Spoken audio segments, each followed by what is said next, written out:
우리가 레위기에 지금 들어선 걸 여러분 기억하시죠? 지금 성경 일독을 하면 레위기에 들어서는데 그 레위기의 내용은 제사에 관한 내용을 지금 한참 하고 있어요. 하나님 앞에서 이런 제사를 드려라. 근데 그 핵심은 깨끗한 거로 속죄를 하거나 깨끗한 걸 드려서 하나님과 화목하게 되는 것, 이런 거에 대한 내용들을 계속 이야기를 합니다. 그래서 교회라는 곳에서 예배를 드리고 신앙생활을 한다는 것은 거룩과 아주 깊은 관련이 있습니다. 교회를 통해서 우리가 거듭나고 교회를 통해서 예수님의 자녀가 됐을 때 우리가 해야 될 그런 어떤 자세나 삶의 태도는 거룩함이에요. 깨끗함. 그리고 또 하나가 있죠.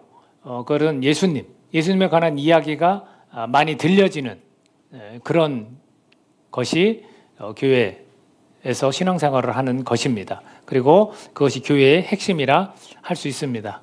그런데 우리가 그것을 방해하는 것들이 있죠. 우리가 예수님과 더욱더 가까워져야 하는데 그 예수님에 관한 이야기들을 듣지 못하도록 하는 그런 방해거리들이 있고, 우리가 거룩해져야 되는데 그런 깨끗함을 유지하지 못하게 만드는 그런 방해거리들도 있습니다. 그래서 우리가 삶을 살아가면서 내가 예수님을 믿고 있다면 내가 믿는 예수님은 누굴까? 어떤 분이시길래 내가 그분을 좀 따를만 할까? 그분을 닮아가야 할까? 라는 고민을 우리가 하지 않을 수 없는 것 같습니다. 여러분들 단어 중에 작년에 가장 많이 검색한 단어 중에 하나라고는 하는데, 여러분 가스라이팅이라는 단어 들어보셨나요? 심리학 용어거든요. 그래서 되게 안 좋은 용어예요. 왜냐하면 어떤 상황을 조작을 해서 그 사람으로 하여금 자기 스스로를 못 믿게 만드는 거예요. 그러면 그 사람은 자기 스스로를 못 믿게 의심을 불러일으키도록 만들어서 이제 현실에 대한 어떤 현실감 이런 거나 판단력 이런 것을 좀 떨어뜨리는, 잃게 만드는 그런 걸 통해서 정신적인 그런 황폐화 현상을 줍니다. 황폐화시킨 다음에 지배력을 행사하는 거예요. 그게 가스라이팅이라는 단어예요. 그래서 종교적인 면에서도 가스라이팅을 통해서 사람들을 협박하는 그런 일도 생기고요. 또 이단도 아주 그것을 두드러지게 보여주고 있는 거죠. 근데 저는 좀 이거를 좀 이렇게 틀어서 생각해 봤어요. 과연 사람만이 사람을 그렇게 만들까? 아니다. 이 사람이 아닌 또 다른 걸 통해서 사람들이 이끌려가고 있는 모습을 본다는 거죠. 예를 들면 어떤 사람이 인정을 받고 싶은 욕구가 있어요. 간혹 사람을 보면 스스로도 생각해 보면 내가 굉장히 인정을 받고 싶다. 그래서 너 참 잘했다. 아니면 어떤 성과를 내서 너 참 좋은 성과 냈네. 이런 것들, 이 인정을 받고 싶은 욕구 때문에 일을 아주 열심히 하는 그런 사람이 있습니다. 또는 일을 좀 많이 하는 거죠. 내가 이 일을 함으로써 만족을 누리는 거예요. 왜? 그걸 통해서 인정을 받으니까. 또한 어떤 사람이 있냐면 나는 돈을 벌기 위해서 사는 것 같아. 나는 돈을 꼭 벌어야 돼. 그래서 돈을 버는 게 목적이 된 거예요. 그러면 그 돈에 이끌려서 그냥 삶을 살아가는 거죠. 또 다른 예를 들면 어떤 사람은 명예를 위해서 그게 이끌려서 다른 사람도 짓밟고라도 내가 높아지는 걸 택하는, 그래서 자기가 높아지려고 하는 걸 방해하는 것을 굉장히 자존심 상해하고 그 사람과 관계를 끊는 이런 경우들도 있거든요. 그렇다면 꼭 사람이 사람을 가스라이팅하는 게 아니라 어떠한 것이 우리를 이끌어 간다라는 거죠. 그래서 우리는 한 번쯤은 고민해 봐야 돼요. 나를 견인하는 것이 도대체 뭘까? 나를 이끄는 목자는 누구이거나 무엇인가에 대해서 한번 고민해 보셔야 돼요. 그랬을 때 내가 믿는 예수님, 참 목자라는 생각을 저는 갖습니다. 왜냐하면 나는 개인적으로 이끌려가도 좋다라고 결정을 한 사람입니다. 예수님을 만나기 전에, 예수님 믿기 전에는 위인들 있죠. 존경받을 만한 그 위인들, 그 사람들에 대한 관심이 있었고 나도 저렇게 살아야겠다. 근데 그것은 일면이에요. 사실은 그 사람의 일대기를 전체를 다 아우러서 아는 경우는 드물어요. 업적, 그죠? 어떤 위대한 일을 했다. 그런 정도죠. 그래서 예수님을 만나기 전에는 그런 사람들을 바라보면서 나도 저렇게 살아야지라고 했었습니다. 어떻게 보면 그 존경하는 이 위인들, 위대한 인물들을 따라가야겠다라는 생각을 했다라는 거죠. 그러나 예수님을 만난 뒤에는 제가 바뀌었습니다. 오늘 말씀에서도 뭐라고 하냐면 예수님만이 참 목자다, 선한 목자다라고 말씀하십니다. 그 밖의 사람들, 오늘 비유로 말씀하셨지만 양의 우리에 들어가지 않고 다른 데로 넘어가는 자들은 뭐라고 표현했냐면 절도며 강도다. 또 하나 사꾼이다. 이렇게 표현했거든요. 그렇게 따지면 예수님을 제외한 모든 것들, 어떤 사람들은 다 절도고 강도고 사꾼이라는 얘기입니다. 예수님만이 선한 목자다라는 겁니다. 이 말 때문에 분쟁이 일어났어요. 유대인들 중에. 분쟁이 일어났습니다. 그 분쟁에 관한 이야기가 19절에서 표현을 하고 있고 20, 21절 말합니다. 그 중에 많은 사람이 말하되 그가 귀신 들려 미쳤거늘 어찌하여 그 말을 듣느냐. 보세요. 분쟁의 이 말의 내용이 뭐냐면 저 사람이 말한 거, 지금 이야기한 거 절도고 강도고 사꾼이라고 얘기한 그 밖에 모든 것들은 절도고 강도고 사꾼이라고 얘기한 것은 다 미친 말이다 라는 거예요.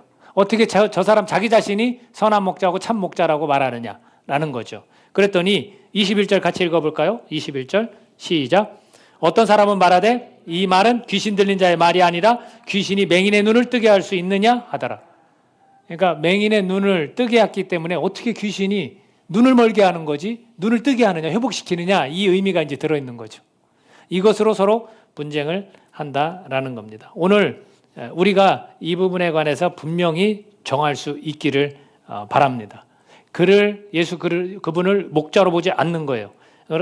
다시 말해서 자신들이 목자이거나 다른 목자가 있다라고 여긴 겁니다. 저분을 따라야 되는 게 아니다. 분명히 다른 목자가 있고 우리가 목자다, 우리를 따라야 된다라고 유대인들은 말했던 겁니다. 자, 그렇다면 지금부터 제가 왜 예수님을 따르게 됐는지에 대한 근거가 저에겐 있습니다. 오늘 본문에서 4가지를 좀 말씀드리려고 합니다. 그 첫 번째가 오늘 본문 말씀 17, 18절 같이 한번 읽어볼까요? 17, 18절 같이 읽습니다. 시작. 내가 내 목숨을 버리는 것은 그것을 내가 다시 얻기 위함이니 이로 말미암아 아버지께서 나를 사랑하시느니라. 이를 내게서 빼앗는 자가 있는 것이 아니라 내가 스스로 버리노라. 나는 버릴 권세도 있고 다시 얻을 권세도 있으니 이 계명은 내 아버지에게서 받았노라 하시니라. 아멘. 보세요. 예수님이 정말 따를 만한가? 라고 했을 때 이분은 버릴 권세도 있고 다시 얻을 권세도 있다는 거예요. 이건 뭐를 버리고 뭐를 얻는 겁니까? 자기 목숨을 버리고 자기 목숨을 얻는 거예요. 도대체 어떤 목자가 자기를 버릴 권세도 있고 얻을 권세도 있겠습니까? 어떤 사람이 자기 목숨을 마음대로 버릴 수는 있을지 몰라요. 왜? 자결하면 되니까. 그러나 그걸 다시 얻을 수 있을까요? 없는 거예요. 그러니까 이것을 보고 우리가 알 수 있는 게 뭐냐고 하면 내가 믿는 예수님은 무한한 능력을 지녔기 때문에 참 목자이다. 내가 믿는 예수님은 무한한 능력을 지녔기 때문에 따라도 된다라는 거예요. 우리는 이런 능력 가진 분을 따라가는 거예요.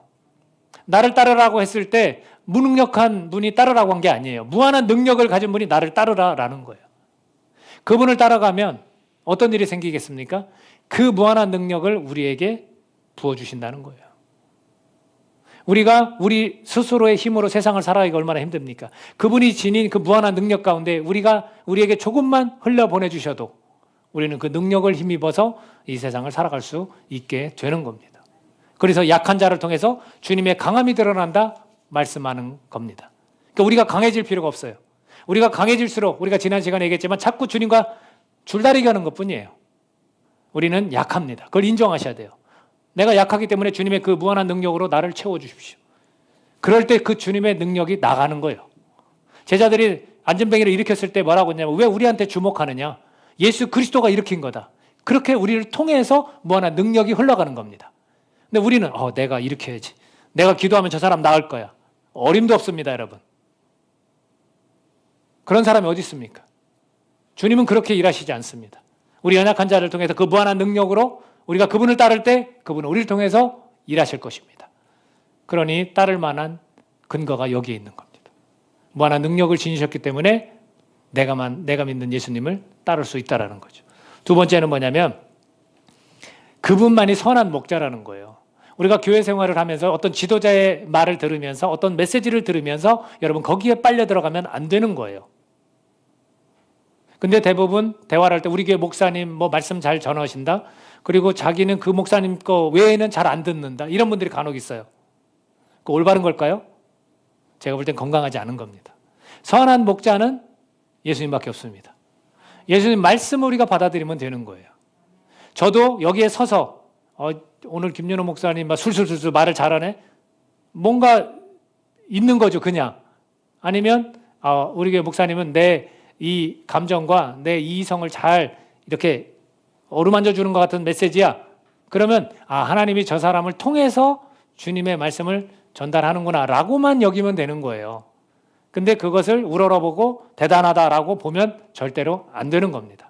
그 사람들도 다 메신저들도 다 주님이 주신 능력으로 그냥 전하는 거예요. 만약 은혜를 받았다면 주님께 영광을 돌리는 거죠. 이 비천한 자가 말씀을 전했는데 그 말씀을 듣고 오늘 은혜를 경험했습니다. 감사합니다. 주님이 일하셨군요. 이렇게 해야 되는 거잖아요. 근데 예수님만이 선한 목자다라고 말씀하고 계시는 거예요. 근데 선한 목자의 조건이 있어요. 제가 여러분을 위해서 목숨을 버릴 수 있을까요? 여러분이 다 의심의 눈초리로 저를 보고 있어요. 못 버려요. 자식을 위해서, 우리 자녀들이 여기 앉아 있는데 자식을 위해서 제가 목숨을 버릴 수 있을까요? 이 부정이라는 거, 모정이라는 거 가능할지도 몰라요. 간혹 그런 경우도 있으니까 내 자식이 죽는 것보다 내가 죽는 게 낫습니다. 간혹 그런 기도도 하니까 우리 자식 살려주십시오. 나를 데려가십시오. 이 혈육간에는 그런 일이 있을 수도 있습니다. 그러나 여러 많은 사람들을 위해서 목숨을 버리지는 않습니다. 그렇죠? 근데 선한 목자의 조건이 뭐냐면 양들을 위해서 목숨을 버린다는 거예요. 지금 여기에 서 있는 저를 위해서 여기 앉아서 말씀 듣고 예배를 드리는 여러분을 위해서 목숨을 버리셨다는 거예요. 11절 같이 한번 읽어볼까요? 본문 말씀 11절 있습니다. 시작. 나는 선한 목자라. 선한 목자는 양들을 위하여 목숨을 버리거니와. 나를 위해서 목숨을 버리기 때문에 참 목자이시다라는 거예요. 우리를 위해서 목숨을 버리시기 때문에 따라도 된다라는 거예요. 여러분 예수님 빼고 그 밖의 것들은 모두 사꾼입니다. 사꾼이라고요. 그건 주님이 말씀하시는 겁니다. 12, 13절 같이 읽어보겠습니다. 시작. 사꾼은 목자가 아니요 양도 제 양이 아니라 이리가 오는 것을 보며 양을 버리고 달아나나니 이리가 양을 물어가고 또 해치느니라. 달아나는 것은 그가 사꾼인 까닭에 양을 돌보지 아니함이나 라고 되어 있습니다. 그냥 당연히 모든 것들, 그 밖의 것들은 다 나를 버리게 되어 있다는 거예요. 여러분 사람을 의지해 보셨나요? 부를 의지해 보셨나요? 그 부가, 그 돈이 나를 위해서 목숨을 버려주던가요? 아닙니다. 얼마나 약은지 그 돈은 그 돈의 어떤 영향력 아래로 다시금 도망가게 되어 있습니다. 아니 우리를 위해서 돈이 있다면 그냥 내 곁에 계속 돈이 있어야죠. 근데 폭삭 망하는 경우도 있잖아요. 그 돈이 달아난 거 아닙니까? 명예도 마찬가지예요. 사람도 마찬가지예요. 여러분 의지해 보십시오. 여러분 의지해 보셔봤자 여러분 위해서 목숨 버리지 않습니다. 단 한 분밖에 없어요. 저를 위해서 목숨을 버릴 수 있는 분은 단 한 분밖에 없다고요. 누구시냐면 선한 목자 되신 예수님이에요. 그러니 따를만 하지 않습니까? 나를 위해 그렇게 희생하신 분이 계시다면 따를만 한 겁니다. 14, 15절 이 양과 우리를 양이라고 비유하셨는데 양과 목자와의 관계를 이야기하십니다. 14, 15절 주님이 우리를 어떻게 생각하시는지 자 읽습니다. 시작. 나는 선한 목자라. 나는 내 양을 알고 양도 나를 아는 것이 아버지께서 나를 아시고 내가 아버지를 아는 것 같으니 나는 양을 위하여 목숨을 버리노라. 아버지와 아들의 관계, 하나님과 하나님의 아들의 관계처럼 우리도 양과 예수님, 목자의 관계가 그렇다는 거예요. 그러니까 어쩌면 우리를 택해 주실 때 이미 우리는 지금 예수님을 안다라는 거예요. 그분을 따를 수 있다라는 거예요. 주님은 그렇게 생각하시는 거예요. 내가 너를 택했고 너를 양이고 난 너를 위해 목숨을 버렸어. 그럼 너는 나를 따를 수 있어. 너는 나를 선한 목자로 여길 수 있어. 라고 이렇게 선언하시는 거예요. 다만 우리가 사꾼에 관심이 있는 거죠. 절도고 강도인 것에 자꾸 우리가 관심이 있는 거예요. 저는 그래서 이것을 근거로 해서 내가 믿는 예수님은 나는 나를 위해 목숨을 버리셨기 때문에 따라도 된다라는 겁니다. 세 번째는 뭐냐면 9절입니다. 같이 한번 읽어보겠습니다. 9절 시작. 내가 문이니 누구든지 나로 말미암아 들어가면 구원을 받고 또는 들어가며 나오며 꼴을 얻으리라. 자, 문을 비유적 표현으로 합니다. 선한 목자라고 말씀하셨지만 문이라고 합니다. 이 문을 우리는 문을 열고, 여기도 예배당에 들어올 때로 문을 열고 들어오셨죠? 그 문을 여는데 그 문이 예수님이라는 거예요. 그럼 우리는 그 예수님이라고 표현된 비유된 그 문을 열고 들어가고 나오고 하면 어떤 일이 생기냐면, 첫 번째는 구원을 받는 거예요. 구원을 받는 거. 여러분, 구원을 받게 되면 우리가 구원을 받는다는 것은 영원한 생명을 얻는다는 거잖아요. 그리고 현실 속에서도 예를 들어서 암이라는 고통 중에 놓여 있는 자가 구원을 받는다라는 표현은 그 암이 다 사라지고 다시금 회복되는 거죠. 이 땅에서도 구원이 있을 수 있는 거예요. 원수에게 쫓기는 자가 구원받는 건 뭐예요? 그 원수를 주님께서 물리쳐 주시는 거예요. 그렇죠? 그런 것도 구원이라고 여길 수 있는 거죠. 그런 구원을 받는 거예요. 내 삶에서 정말로 이렇게 막 어디에 갇혀 있는 거죠. 감옥에 갇혀 있는 상태에서 해방되는 걸 구원이라고 또 우리가 표현할 수 있는 거예요. 이중적 의미가 있는 거예요. 또 영원한 생명을 얻는 영원한 나라 천국에 가는 걸 구원이라 할 수 있는 겁니다. 그 구원을 받고 또 하나가 뭡니까? 꼴을 얻을 수 있다라는 거예요. 양에게 꼴은 뭡니까? 양식이에요. 먹는 거, 누리는 거예요. 오늘 우리가 꼴을 얻을 수 있다면 예수님을 따라도 되지 않습니까? 우리는 그걸 자꾸 놓쳐요. 그저 구원만 주시는 분으로 자꾸 아는 거예요. 예수님 믿으면 구원받는다라고 하도 아주 귀에 딱지가 막 생기도록 들어서 그런지 자꾸 거기에만 포커스를 맞추는데, 예수님 믿으면 꼴을 얻습니다, 여러분. 자녀를 책임지시는 거예요. 그분이 삶의 모든 어려움과 문제들을 해결해 주신다는 것을 놓치면 안 되는 거예요. 내 어려움을 해결하실 분 누구밖에 없습니까? 예수님밖에 없다는 거. 그러니까 그분 따라가야죠. 구원도 주시고 꼴도 주시고, 그럼 그분 따라가야죠. 누가 나를 구원해주고 누가 나에게 꼴을 줍니까? 부모님은 꼴을 줄 수 있지만 구원은 못 해줘요. 그런 것처럼 이 두 가지를 다 주시는 그 주님이기 때문에 따라도 된다라는 거예요. 10절 한번 더 읽어볼까요? 10절. 또 어떤 혜택이 있는지 10절 시작. 도둑이 오는 것은 도둑질하고 죽이고 멸망시키려는 것뿐이요, 내가 온 것은 양으로 생명을 얻게 하고 더 풍성히 얻게 하려는 것이라. 아멘. 생명도 얻고 구원이라고 말씀드렸죠. 더 풍성해진대요. 여러분이 상상하십시오. 뭘로 풍성해지는 겁니까? 여러분, 영적인 세계에 대해서도 깨닫는 것도 풍성해지는 것이고, 내 육체가 건강해지는 것도 풍성해지는 것이고, 내가 물질로도 풍요로운 거, 그것도 다 풍성해지는 거예요. 우리 자녀들이 그런 소원을 가지고 주님을 향해서 주님을 따라갈 때 주님께서는 채워주신다는 거예요. 우리는 이런 분위기 때문에 주님을 따를 수 있다라는 겁니다. 여러분, 목동이었던 다윗 아시죠? 다윗이 목동이었어요. 그러다 왕이 됐잖아요. 그러면 이 목동은 얼마나 우리를 양으로 비유하신 그 주님의 마음을 얼마나 잘 알았을까? 자기가 목동을 해봤으니까, 양에 대한 자기 마음이 있으니까 그거에 대해서 표현한 곳이 있습니다. 시편입니다. 시편 23편 제가 읽어드리겠어요. 여러분들도 너무나 잘 아실 거예요. 시편 23편 너무나 유명한 구절이기 때문에 이렇게 표현합니다. 여호와는 나의 목자시니. 다윗은 자기가 목동이면서도 진짜 목자가 누구라고 알고 있어요? 하나님, 예수님. 그렇게 알고 있는 거예요. 여호와는 나의 목자시니 내게 부족함이 없으리로다. 아멘.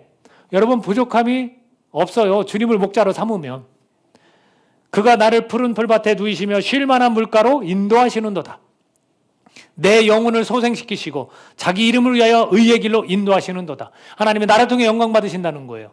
그리고 나의 영혼이 답답하고 내 영혼이 갈급하다면 나를 소생시키는 분은 누구예요? 주님, 여호와 하나님밖에 없다라는 거. 나의 목자 되신 그분. 내가 사망의 음침한 골짜기로 다닐지라도 해를 두려워하지 않을 것은 주께서 나와 함께 하심이라. 주의 지팡이와 막대기가 나를 안위하시나이다. 나를 언제나 지켜주신다는 거예요. 눈동자같이 지켜보시고 나를 붙들어 주신다는 거예요. 여러분, 삶을 살아가면서 두려운 일이 있다면 주님이 지금 나와 함께 하시고 나를 지켜주십니다 라고 고백하십시오. 주께서 내 원수의 목전에서 내게 상을 차려주시고. 자, 이 다윗에게는 원수가 있었습니다. 자기 아들도 원수였었어요. 자기가 섬기는 왕도 원수였었어요. 그 가운데서 상을 차려주신대요. 이게 목자가 하는 일이에요.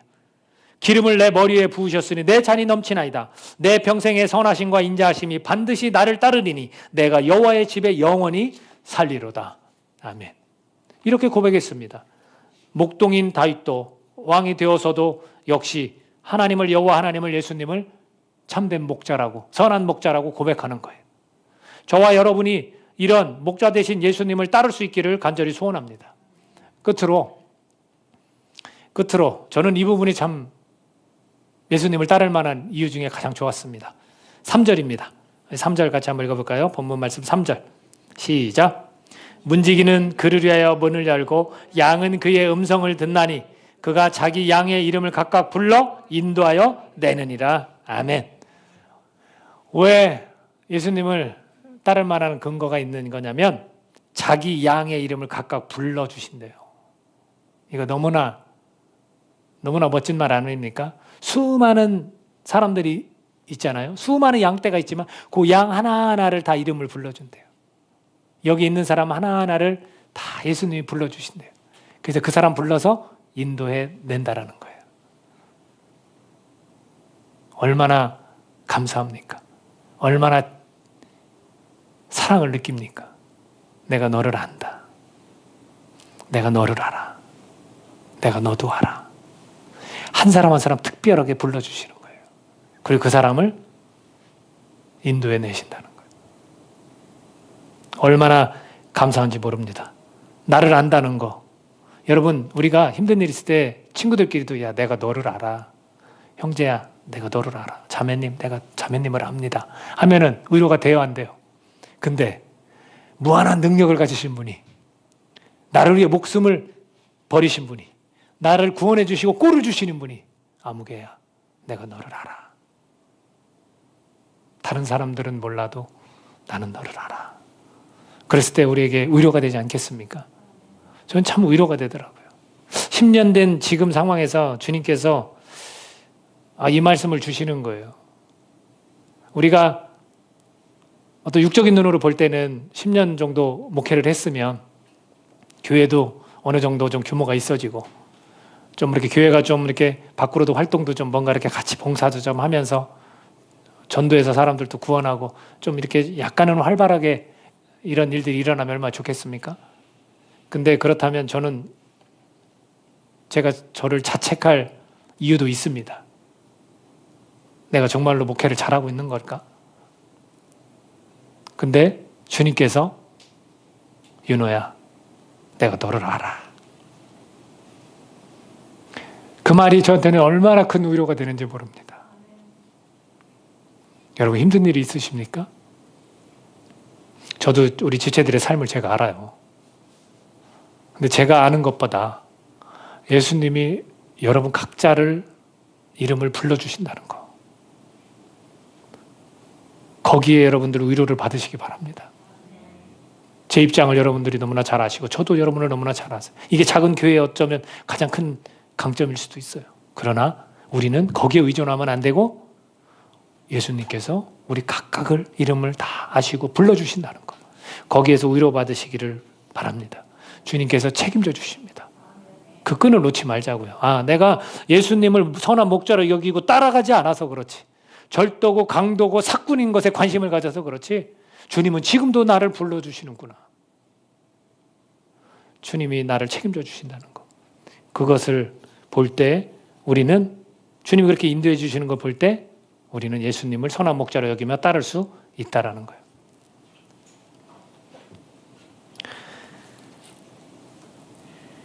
저는 다시 한번 10년의 시간을 보내고 다시금 이제 출발을 합니다. 그런데 제가 약간은 반성을 했어요. 내가 10년 동안 정말 선한 목자신 예수님을 잘 따랐을까? 아니요. 저는 성도들도 쳐다봤고요. 또 개인적인 어떤 자신감이나 또 개인적인 능력을 제가 봤던 것 같아요. 전적으로 봤다는 얘기는 아니지만 계속해서 10년 동안 그런 일들이 간헐적으로 계속 있었던 것 같아요. 다시 한번 10년 된 이 날에 이 말씀을 주신 것은 선한 목자 대신 참 목자 대신 그분만 따라라 라고 말씀하시는 것 같아요. 저와 여러분이 이런 우리 어떤 인간적인 기준에서 자꾸 이런 연수를 보지 말고 이제부터는 선한 목자 대신 예수님을 따르라고 10주년 우리가 지금 주일 예배를 드릴 때, 이 창립 주일 예배를 드릴 때 이제부터다. 그래, 과거는 되돌아볼 것 없고 지금부터 선한 목자 대신 예수님을 따르면 되는구나 라고 결단하시기를 바랍니다. 내가 믿는 예수님은 선한 목자십니다. 내가 믿는 예수님은 구원해 주시고 꼴을 주시며 더 풍성한 삶을 주십니다. 내가 믿는 예수님은 능력을 행하십니다. 내가 믿는 예수님은 이름을 부르며 인도해 주십니다. 여러분, 내가 믿는 예수님, 우리가 더욱 믿음을 갖고 믿어보시지 않겠습니까? 기도하겠습니다. 이 시간 우리 기도할 때